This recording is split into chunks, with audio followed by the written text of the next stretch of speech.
stands today is David. If David could come out of the stands and he could come down to where we are and where we're running our lap, and if he could run one lap with us, I know what David would say. David would say, don't allow other people to put limitations on your life. Now you might be surprised by that statement because you think of David as this great warrior, this great king. And you say, do you think this is what, do you think David would just say, hey, don't allow other people to put limitations on your life? Is that what you think he would say, John? I don't think, I know he'd say that, and let me explain why I know that. Let's go back to when he was a kid growing up in Jesse's house. Jesse was his dad. Just a kid. Lived on a farm. There was a guy that was the prophet in Israel at that time, and he was a major prophet. His name was Samuel. And then one day, Samuel got on the phone, and he called Jesse. And he said, Jesse, I've got great news for you. God's been talking to me, and he told me that the next king of Israel is going to come out of your house. Now, Jesse's blown away. Jesse's no big deal. He's a farmer. He doesn't have important political positions. He can't imagine that one of his boys is going to be the next king of Israel. So he didn't want to hang up the phone. He says, Sam, are you sure? Are you sure that one of my boys is going to be the next king? And Sam says, I'm sure. In fact, he said, I'm coming over tomorrow, and I want to meet your boys, and I want to look at them, and I want to show you which boy is going to be the king of Israel, and I want to anoint him. I want to get him started towards his kingship. And I'm telling you, Jesse hangs up the phone. And he goes and gets his wife and says, Sam just called. You will not believe what he told me. Well, what did he say? Well, come over here, sit around the table. They sit around the kitchen table and said, baby, Sam's coming over. And Sam said, one of our boys is going to be the next king of Israel. She said, you have got to be kidding me. Now, I know what they did I know what they did the rest of that day. I know exactly what they did. They sat around that table and they asked themselves, because they had a lot of sons, they asked which one of the boys is going to be the next king. I promise you that, I mentioned Jesse started off, he said, you know what, sweetheart, I'm sure it's going to be the oldest boy, because in our culture, the oldest boy kind of gets everything, and the blessing be for, so it's going to be our oldest son. I can hear Jesse's wife say, not so quick. And I think it's going to be our third boy. Think about it, Jesse. Ever since he's born, he's walked around the place like he owns everybody. Bosses us around, tells us what to do. He said, naturally, I think it's going to be the third son. I want to promise you, as parents, all afternoon, all evening, they ask the question, which one of our boys is going to be anointed by Sam tomorrow to be the next king of Israel? I promise you, that question kept being asked. They discussed it endlessly. They didn't sleep that night. Sam's coming in the morning. And Jesse gets his boys aside and says, guys, I'm telling you, Sam's coming. And so get your suits on, because this is huge. One of you is going to be the next king. So the next day, here comes Sam, and the boys, they've got all their suits, and they're all lined up in the living room. And Samuel comes in, and he starts with the oldest, and he goes completely down the line. He goes completely line. And he looks at Jesse and says, yeah, I'm a little confused. None of these boys will be king. Jesse, let me ask you a question.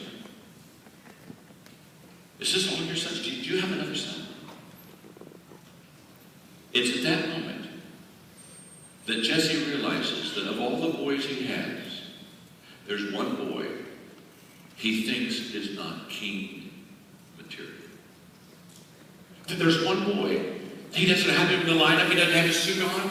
There's one boy that's watching the sheep out in the field of the farm. There's one, of all of a sudden, there was one boy that he just absolutely never thought had king potential in him at all. And so quickly he's embarrassed because the boy that's going to be the king isn't in the room. So he sends out one of the servants to go get David. And so David's out there with the sheep, and he says, hey, David, come on in real quick. So here comes David. He hasn't had a suit on. He's not ready for a lineup. He hasn't been thinking about it. In fact, think about David. When he went out to the field that morning, he understood that his dad and his mom never considered him to have potential. That of all the children, there was one boy that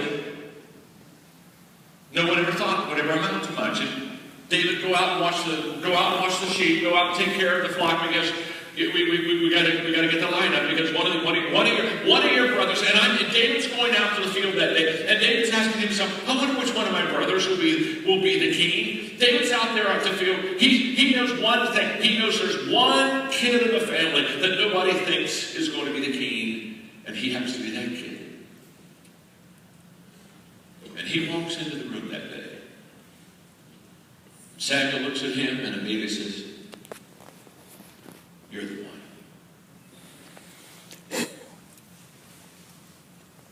His brothers are shaking their head. His dad and mom, they're embarrassed.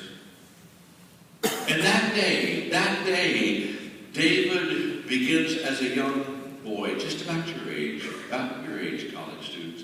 That day, David begins to understand that he's never expected by others to be number one. He's never expected to be the head of the class. He's never expected to be the one who really makes a difference. That he's just he's there. They know he's there, but he's not. There's nothing special about David. And that's the day he begins to understand that he's never going to be perceived by others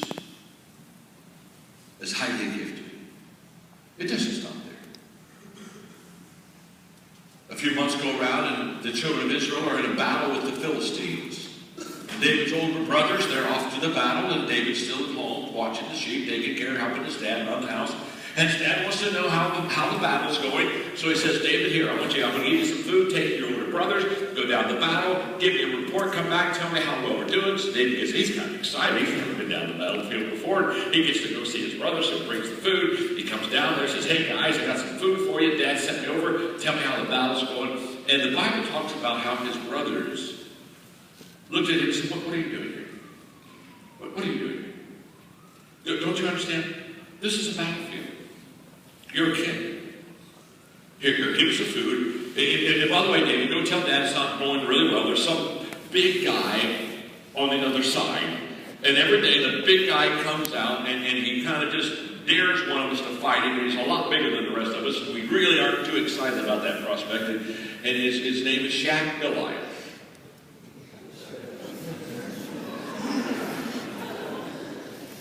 Just tell Dad it's not going well.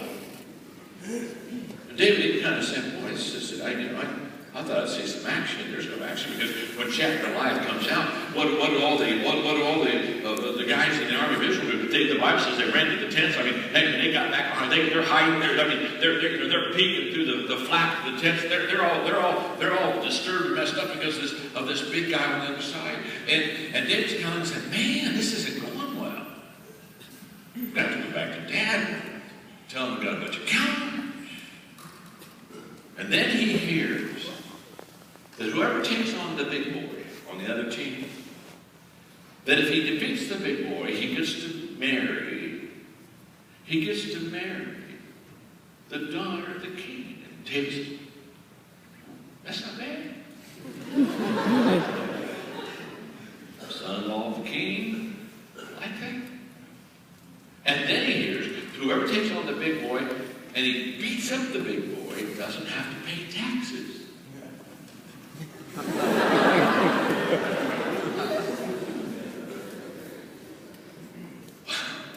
He said, tax-free in the land? Yes! So where the Republican Party began.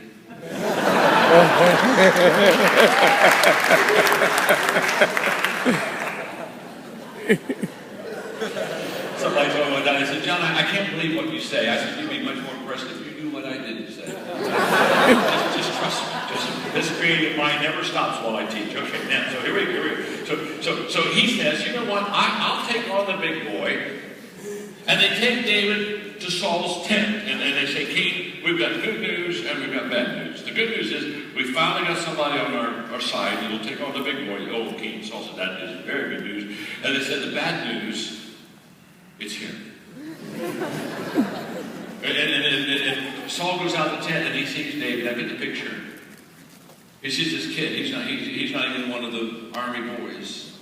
And he said, I'll take on the big boy. And he says, this is not a good day, because he knows he isn't going to win. So he tries to talk him out of it. When he can't talk him out of it, he says, okay, if you're going to do that, let me give you my armor. Now get the picture. David's 5'5", weighs 145. Saul's 6'5", weighs 245. And Saul says, I'll give you my armor. And when he put the armor on David, he can't even walk. He can't even see out of it. He just staggered around the tent. And so this is not a good thing.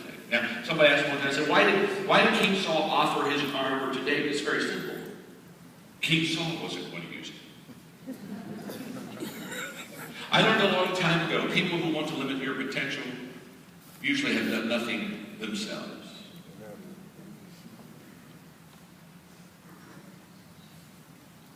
David takes off the armor.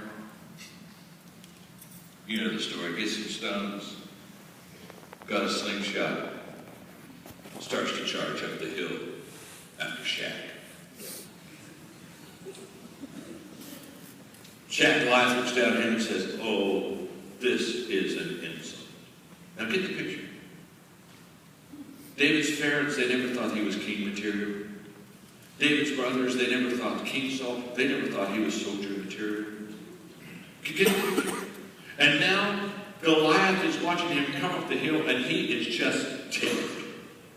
Because he wanted to have a battle. Here's some kid who doesn't even have on a proper armor, and he's just running up there, and he just starts cursing. He is so disgusted. This is so beneath him.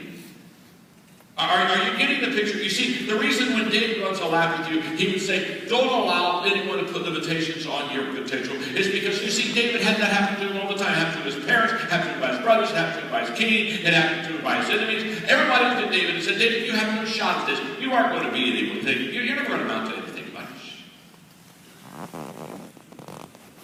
Well, you know the story. He killed the big boy. Man, one of the popular songs of the day. I mean, this became the song that they played at every dance. Saul slayed 1,000. David slayed his tens of thousands. I mean, I promise you right now, David became the man.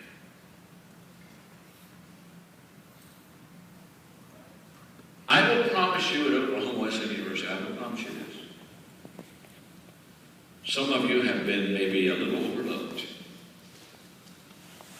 But in your heart, it's huge to make a difference. And God will take it. And He will surprise you, and He'll surprise your classmates, and He'll surprise your teachers. Oh, yeah.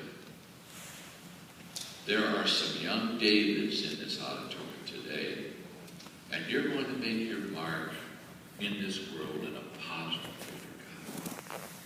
Don't let anyone put limitations on it. Amen. If God be for you, who could be against you? Or the Maxwell translation, if God be for you, everyone else might as well